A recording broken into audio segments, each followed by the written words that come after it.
Namasté. Encore une fois, bienvenue sur la chaîne Boguru Mario. Aujourd'hui, ma petite conférence va porter sur un sujet que nous connaissons tous, c'est-à-dire la vie. On pourrait l'intituler « La vie ne meurt pas ». Effectivement, nous avons l'impression que nous vivons dans un corps, avec des pensées, avec des émotions, et qu'un jour il aura une fin, nous le savons. Toute vie est suivie par la mort. Nous avons tous peur de cette mort. C'est ancré au fond de nous-mêmes. Nous voulons vivre. Nous avons ce qu'on appelle la libido, c'est-à-dire le désir de vivre. Mais cette vie qui est en nous, elle est en tout être et en toute chose. Effectivement, normalement, les choses inertes, nous leur prêtons garde de vie. Pourtant, même une pierre a une vie. Elle est issue du centre de la Terre et elle va probablement y retourner. C'est un roulement, un bouleversement incessant. Les continents bougent, alors imaginez les montagnes, les rivières, la terre, les plaines.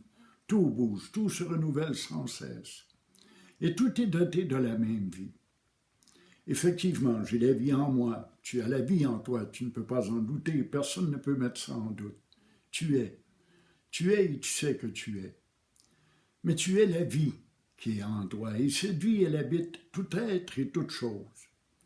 C'est la même vie qu'il y a en toi que la même vie qu'il y a en chaque être humain. Qu'il s'agisse d'un animal, d'une plante, d'un homme, d'une femme, de quelqu'un d'étranger, d'un astre, tout est vivant. Tout est doté de cette vie. Cette vie, on pourrait l'appeler la prakriti de Dieu, l'énergie divine. Cette vie qui anime tout être et toute chose est une. Il n'y a pas de multiples vies. Il n'y a pas ma vie à moi et ta vie à toi, et la vie du chien et la vie de la vache, et la vie du cactus dans le désert. Non, c'est la même vie qui coule à travers tous ces êtres et toutes ces choses. C'est ça le concept de Brahman, c'est le concept du tout. On nous apprend qu'il n'y a un, il n'y a pas deux, il n'y a qu'un sans second. Voilà la réalité, voilà ce que nous avons à réaliser. Nous sommes ce Brahman. Si tout est Brahman, donc je suis Brahman. Si tout est Dieu, donc je suis Dieu, disait Maître Eckhart. Et à cause de ces paroles judicieuses, il fut rejeté de l'Église catholique, rappelons-nous. Il était un docteur de l'Église, un grand philosophe, un grand penseur. Les sages de l'Inde, les rishis, les voyants de l'Inde ont fait la même chose. Ils ont approfondi et approfondi durant des siècles, de maître en disciple et de disciple en maître.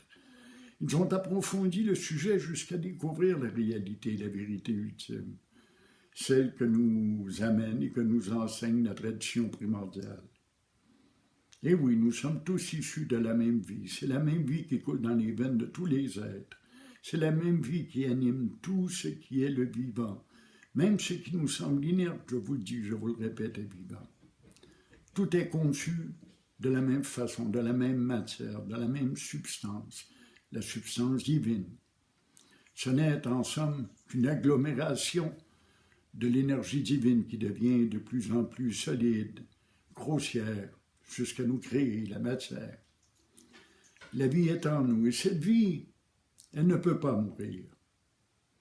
Même si je m'éteins et que je meurs à l'instant même d'une crise cardiaque, la vie demeure. La vie demeure partout, partout autour de moi, tout autour de moi. C'est Dieu qui crée cette vie. Certains disent qu'il l'a créée par plaisir, d'autres par amour, d'autres par sollicitude. Certains prétendent aussi qu'il crée ce monde dans le but de se voir lui-même tel qu'il est. Certains prétendent également que Dieu crée par béatitude, et c'est là que je veux en venir pendant un court instant. Vous savez, quand on est heureux, quand on est joyeux, quand on est de bonne humeur, quand tout va bien dans notre vie, quand on se sent libre, quand on se sent en paix, quand on a la conscience tranquille, on a le goût de partager cette joie et ce bonheur. Nous sommes enthousiastes, nous sommes pleins d'énergie. Et alors l'énergie déborde autour de nous. Nous témoignons de l'amour, de la liberté, du respect. Nous avons le désir sincère d'aider les autres autour de nous. Voilà ce qui se produit. Dieu crée ainsi. Il est tellement dans une béatitude profonde, dans une félicité parfaite, qu'il crée. Cela explose. Cela sort de lui et crée ce monde. Nous sommes nés de la béatitude et à la béatitude nous retournons. Mais il n'y a pas des milliards de béatitudes. Il n'y a pas une béatitude par être humain, ou par animal, ou par plante. C'est toute la même source de vie qui coule à travers tous ces êtres et toutes ces choses. C'est la même source, c'est Brahman. Tout est Brahman. Si tout est Brahman, tu es Brahman. Concentre-toi sur le « je suis ». C'est là qu'est le point le plus important. Je suis, personne ne peut le mettre en doute. Je suis vivant, je sais que je suis. Et cette vie, elle continuera, même après la mort du corps. Parce que la vie est multidimensionnelle. Parce que la vie, elle est universelle. Voilà ce qu'il est important de comprendre. C'est dans ce sens que nous nous réincarnons. Nous retournons à la vie, à la béatitude qui est notre nature profonde, et cette béatitude donnera vie à d'autres êtres, d'autres choses, d'autres mondes. Et de fois en fois, c'est toujours la même vie qui habite tout le monde et tout être. C'est toujours la même vie qui se transforme, qui bouge, qui bouille comme un bouillonnement dans un chaudron soumis à une haute température. C'est la vie qui bouillonne partout, partout. Cette vie-là, elle ne meurt pas. Parce qu'en vérité, tu n'es pas ce corps. Tu n'es pas ce mental. Tu n'es pas ces émotions.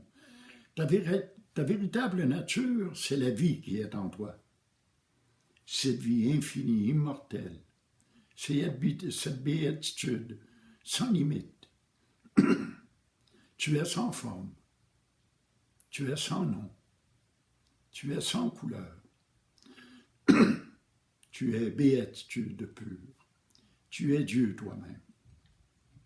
Voilà l'enseignement de l'Advaita.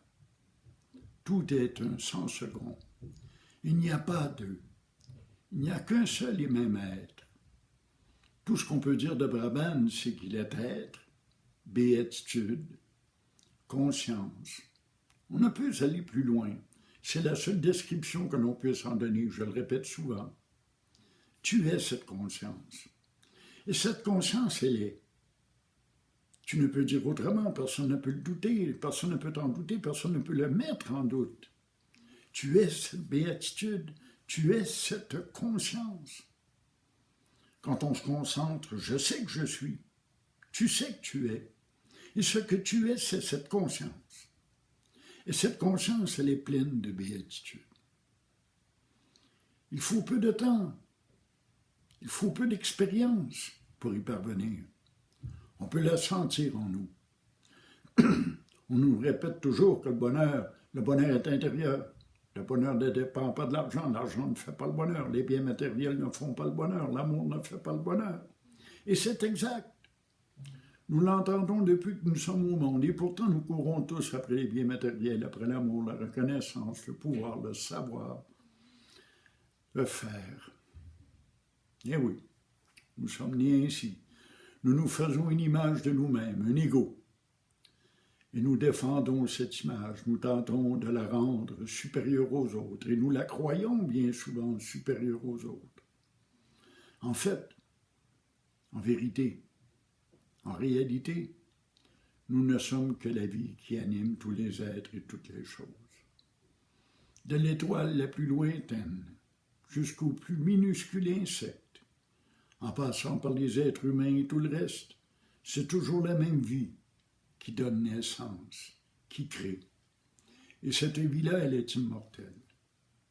Cette vie-là même, qui nous anime, qui nous pousse à agir, qui nous fait chercher tant de bonheur et d'excuses, qui nous fait vivre, c'est Brahman, c'est Dieu, c'est lui. Appelle-le selon tes besoins, selon tes désirs, selon ta conception. Vous savez, l'Advaita est très large. Il ne parle que de non-dualité. Il ne tente aucunement d'imposer quelque forme de Dieu que ce soit. Il n'impose même pas de nom, parce que le mot Brahman lui-même signifie le tout, l'océan de vie, la lumière divine. C'est dans cet océan que l'on doit se fondre. On doit comprendre que nous sommes ce tout que l'on est et que l'on n'a jamais cessé d'être. C'est juste par la pensée que nous divisons. Nous nous croyons différents des autres parce qu'il y a un je, il y a un sujet. Mais ce n'est pas le cas. Le je est inexistant. Il n'y a que le sujet. Et le sujet, il est un. Il est uni en un tout, inséparable, indéformable. Et ce tout, c'est la conscience. On dit de Brahman qu'il est être, et c'est exact. On dit de Brahman qu'il est conscience, et c'est bien ce que nous ressentons, la conscience. Et finalement, on dit de lui qu'il est béatitude. Et cette béatitude, on peut la connaître, on peut la vivre, on peut l'expérimenter.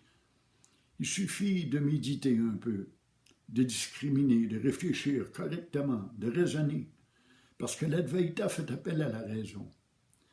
C'est une philosophie spirituelle, beaucoup plus qu'une religion. Personnellement, j'en fais une religion, mais sans dogme, sans prêtre, sans obligation aucune. C'est une idée. Mais c'est une idée qui a conduit les anciens rishis, les anciens brahmanes, jusqu'à Dieu, à réaliser leur nature divine. Et c'est ça qu'on nous enseigne. Et c'est là que je veux vous conduire. Tu es la vie qui coule dans les veines de chaque être. Tu es cette vie qui est immortelle et éternelle. Tu es cette vie qui a pour nom Dieu, lui, Brahman. Appelle-le comme tu voudras. Et c'est dans cette vie que tu dois te fondre. Cette vie-là ne finira jamais. On ne meurt pas, on est immortel, nous sommes une âme immortelle. On nous dit depuis toujours, mais nous continuons encore et encore à nous prendre pour ce corps, ces émotions, ce mental. Tu n'es pas, il n'y a pas de jeu. Ce n'est qu'une illusion.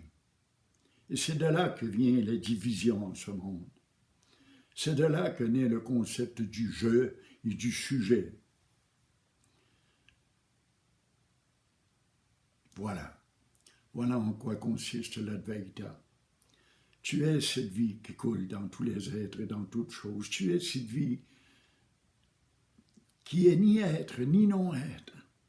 Parce que la conscience est, mais la conscience, on ne peut pas la disséquer, on ne peut pas l'étudier, on ne peut pas la défaire en petits morceaux pour voir comment elle est fabriquée. Et cette béatitude, comment peut-on l'expliquer? Elle est, mais elle n'est ni être ni non-être. Voilà la vérité. Alors c'est tout pour aujourd'hui et sache que tu peux vivre sans peur parce que la mort n'existe pas. La mort du corps, certes, parce que le corps n'est fait que de chair et de sang et d'os et de petites matières englutinés tous ensemble qui forment un être humain. Ça va mourir, ça dépérit et ça meurt. Mais la vie demeure à jamais parce qu'elle est universelle, elle est éternelle. Alors je t'invite à pratiquer et à réfléchir à tout ça. Et je t'invite bien sûr à t'abonner à ma chaîne vidéo. Et je te remercie en te souhaitant de belles expériences spirituelles. À la prochaine.